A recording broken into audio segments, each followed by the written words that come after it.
Sony is putting an end to physical discs for new PlayStation games in about 18 months from now. That's big news. Most online commentary has been very anti-consumer, you will own nothing, and even gaming is dead. That last one does seem a bit extreme, but there is an issue. Let's cut out all that emotion-laden reactionary commentary and address the questions. What changes in practice? Who is affected by these changes, and how much harm could it do?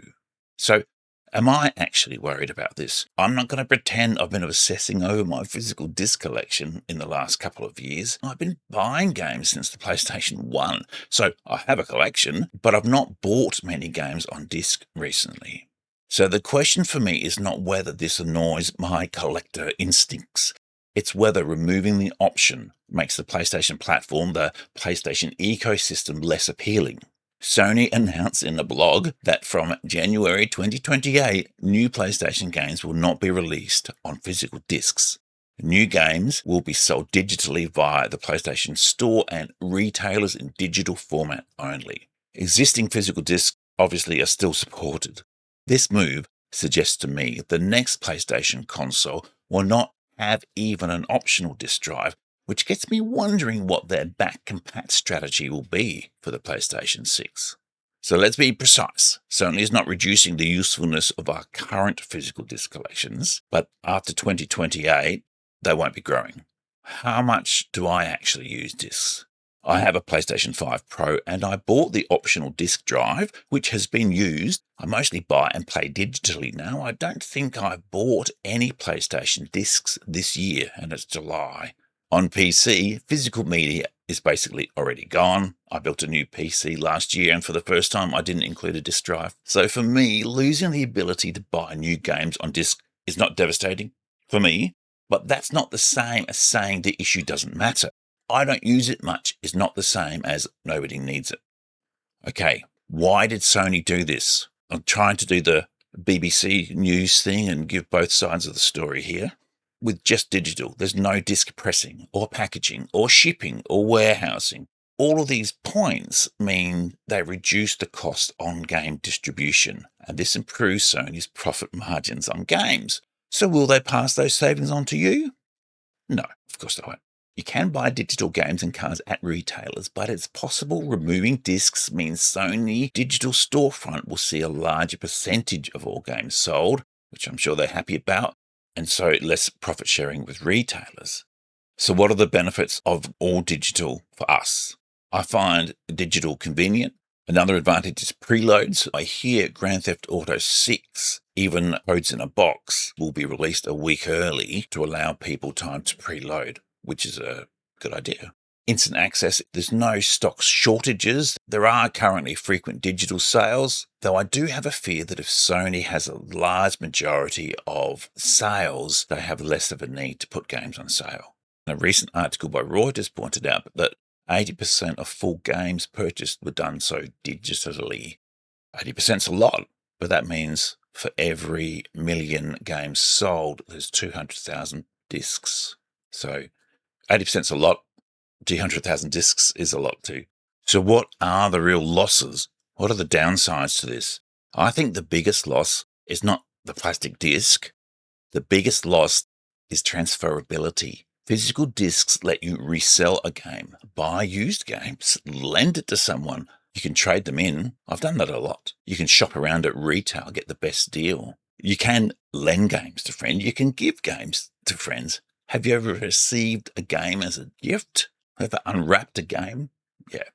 From 2028, you won't be unwrapping any new PlayStation games. Digital only means more control sits with Sony and its publishers. Even if retailers sell digital codes, that's not the same as a used game market. I think it's pretty well known that less competition usually does not help consumers. I think we all know this by now, but digital ownership is really the ownership of a license attached to an account, and that creates risks.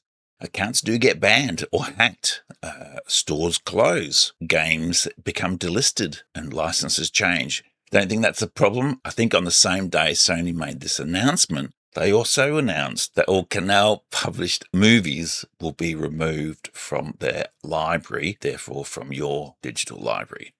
Physical media is not perfect. Many discs that are distributed don't have the complete game in them, or have a very early copy of the game that requires a day one patch. So physical media is not magic, but it provides some benefits that you just can't get any other way.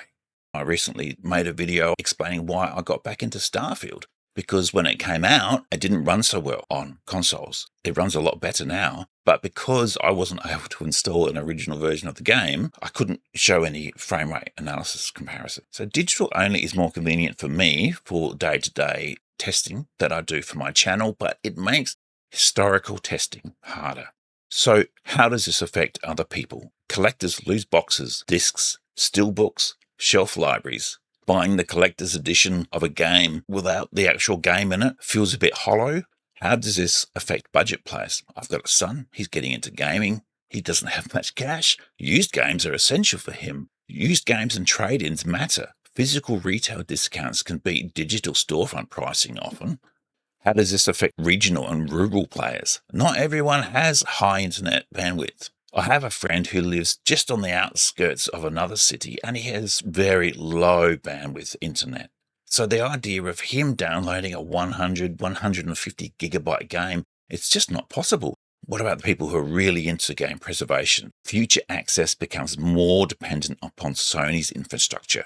And how about casual digital players? Honestly, they may barely notice. They're already buying digital. For me, this is mildly annoying, but it's concerning. It won't stop me from playing games. It won't destroy my game collection. That will still grow. However, for someone who buys used games, lends games around the family, or has poor internet, this is a much bigger practical loss. So is this actually a big problem? It's a small problem for people who already play their PlayStation games digitally, a medium problem for price competition and consumer leverage, and it's a large problem for collectors, preservation enthusiasts, used game buyers, and low bandwidth households. So after cutting through the emotion, I don't think this is an apocalypse, but I also don't think it's harmless. It's Sony moving further away from a customer-friendly ecosystem. Whether that matters to you depends almost entirely on how you buy, how you share, preserve, and replay games. Players lose that level of independence. That is the real issue. It's not the plastic disc, but it's the control that disappears with it. I know there's a lot of opinions on this. Have I covered your position? Have I missed a significant issue? You're welcome to disagree with me. Try and be polite. That'd be great. All right. Thanks for watching. Ramnix is out.